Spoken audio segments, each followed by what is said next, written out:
Salut les gens! Aujourd'hui on se retrouve pour un tout nouveau concept de vidéo. Ça y est, je le dis, je le fais, je vais parler d'anime et de manga.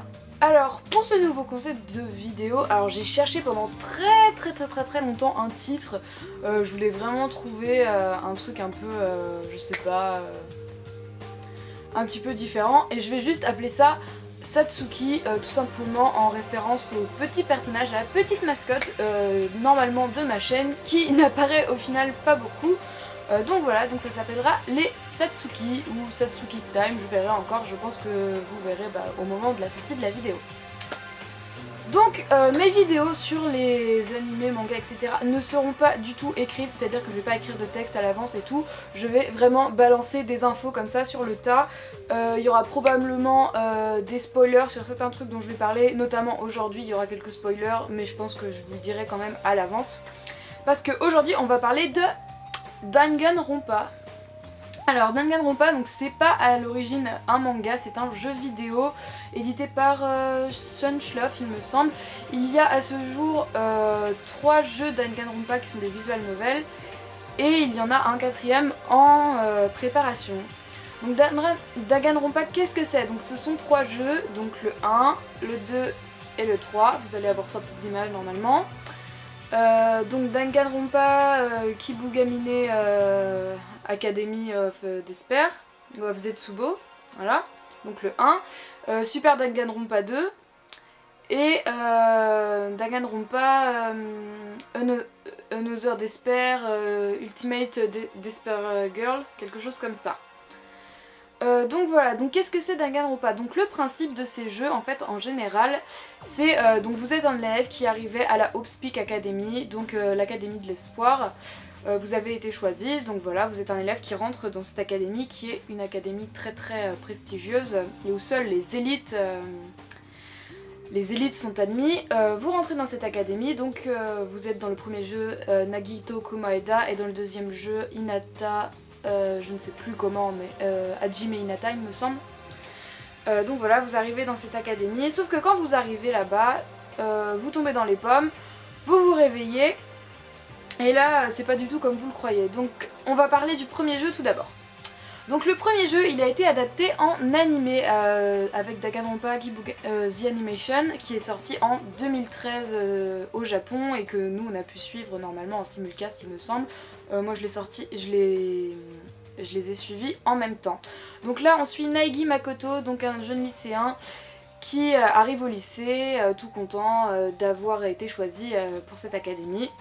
Donc voilà, comme je vous le dis, il arrive, il s'évanouit et il se réveille dans une classe, dans une salle de classe enfermée. Il y a des plaques de fer à toutes les fenêtres et il ne sait pas où il est, il ne sait pas comment il est arrivé là.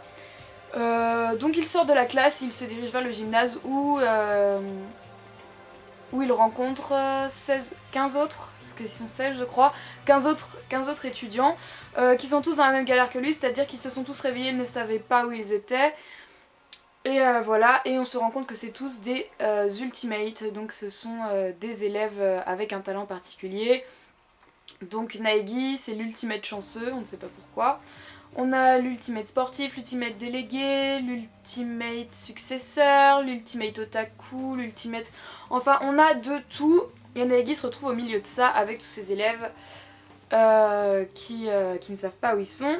Et c'est là qu'apparaît le principal antagoniste de la série, j'ai nommé Monokuma, qui se dit être le directeur de l'académie et il leur dit que globalement ils sont condamnés à vivre toute leur vie dans cette école et que le seul moyen de la quitter c'est de tuer quelqu'un sans se faire choper par les autres. En gros, voilà, donc autant vous dire que ça place tout de suite le contexte. Donc c'est un visual novel assez sympa et c'est un manga super sympa à regarder. Alors par contre, quelque chose que je vous conseille moi pour avoir vu l'animé, c'est de regarder vraiment, de pas regarder tous les épisodes à la suite. Moi je sais que quand c'est sorti, si vous voulez, il y avait un animé, enfin un épisode tous les dimanches. Et donc voilà. Et comme si vous voulez, le principe c'est que quelqu'un va tuer un autre élève, voilà, alors je vous dis vous n'avez pas le temps de vous attacher au personnage globalement parce que y en a un qui meurt tous les 2 épisodes, donc voilà. Donc quelqu'un va tuer un autre élève ils vont avoir tant de temps, donc en général c'est un épisode pour enquêter. Et ensuite il va y avoir ce qu'ils appellent un conseil de classe où ils vont devoir désigner celui qu'ils pensent être le meurtrier. S'ils désignent le meurtrier est puni et est exécuté par Monokuma. Si il se trompe, tout le monde est exécuté à la place. Bon, autant vous dire qu'il se trompe pas souvent, sinon il n'y aurait pas de série.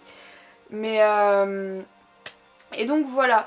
Et donc juste pour cet aspect-là, je trouve que c'est intéressant d'attendre une semaine, peut-être pas une semaine, attendez peut-être une journée ou 2 jours entre chaque épisode, parce que du coup vous avez le temps de la réflexion de qui aurait pu tuer le personnage qui a été tué en fait.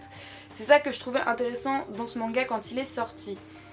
Donc voilà, après moi personnellement je n'ai pas joué au jeu numéro 1 parce que j'avais déjà vu l'animé, donc je trouvais ça pas intéressant, mais j'ai joué au jeu numéro 2 qui était vraiment très intéressant d'un point de vue scénaristique, et je trouve ça dommage qu'il n'a pas été adapté en animé d'ailleurs. Donc le jeu numéro 2, donc vous êtes pareil, vous êtes Hajime Hinata qui est un élève voilà, qui arrive à la House Peak Academy et qui pareil s'évanouit, il s'évanouit quand il est sur le point d'entrer dans l'académie.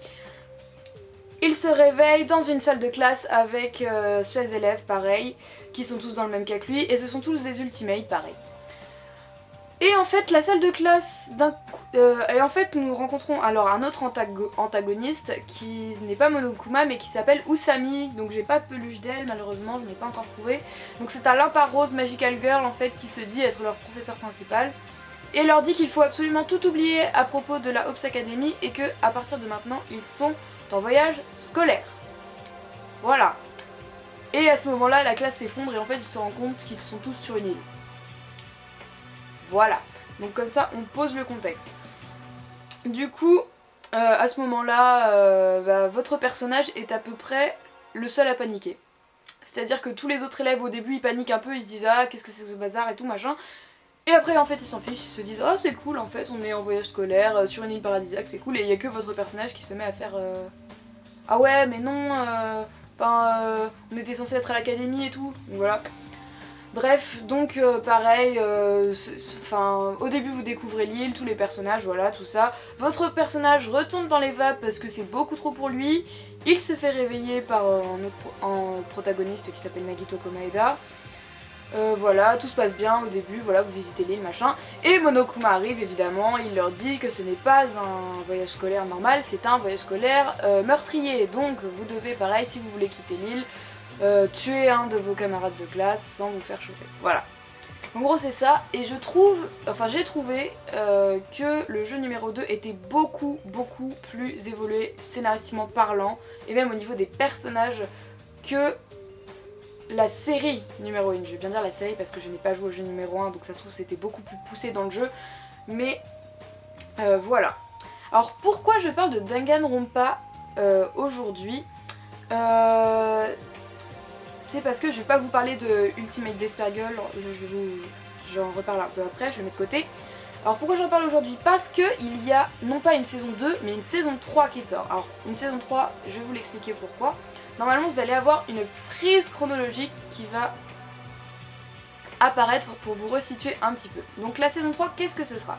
Donc vous vous rappelez, il y a eu le jeu numéro 1, donc voilà, qui va apparaître quelque part. Il y a eu le jeu numéro 2, qui va apparaître quelque part, et il y a eu Ultimate Despair Girl qui se passe entre le jeu numéro 1 et le jeu numéro 2, je vous expliquerai après. Et donc voilà. Et la saison 3 est encore plus compliquée. C'est-à-dire que la saison 3, elle se divise en 2 parties. La première partie, elle se passe avant le jeu numéro 1. Et la deuxième partie se passe après tous les autres jeux. En gros, voilà. Parce que la partie numéro 1, enfin il y a 2 arcs dans cette saison, c'est-à-dire qu'il y aura Mirai End et Zetsubo End. Mirai End, alors c'est là qu'on va rentrer dans la partie spoiler du truc. Si vous n'avez pas joué au jeu numéro 2, vous n'allez peut-être pas comprendre ce que je dis, ou vous allez peut-être vous spoiler une intrigue très importante de l'histoire. Donc voilà, je préfère vous le dire. Donc Mirai End, en fait, ça racontera comment dire, les aventures de Naegi, Kirigiri et Aoi, Asaina et Agakure, qui, à la suite du jeu numéro 2, Naegi sera jugé par la Fondation du Futur pour avoir protégé les ultimes désespoirs. Donc Naegi sera jugé par la Fondation du Futur et malheureusement Monokuma sera de la partie et donc il va enfermer la Fondation du Futur dans un bâtiment et ils seront voués à s'entretuer et tout ça. Donc voilà, ça c'est Mirai End, donc c'est la partie de la saison 3 qui est après tous les autres. L'autre partie s'appellera Zetsubo End et qui parlera du passé des élèves de la saison 2. Donc du jeu numéro 2, donc de la saison qui n'existe pas. Et comment dire, si vous ne connaissez pas Danganronpa, vous n'allez pas vraiment comprendre, mais le passé des élèves du jeu numéro 2 déclenche tous les autres jeux en fait. Et c'est pour ça que c'est assez compliqué à suivre et qu'il y en a beaucoup qui sont perdus par rapport à ça. Donc voilà. Donc que dire de plus à part sur ce manga parce que moi pour avoir vu l'animé, franchement j'ai vraiment beaucoup animé, autant sur le point de vue de l'animation, des dessins, même de l'histoire, même si je trouve effectivement après avoir joué au jeu numéro 2 que le scénario est beaucoup plus développé.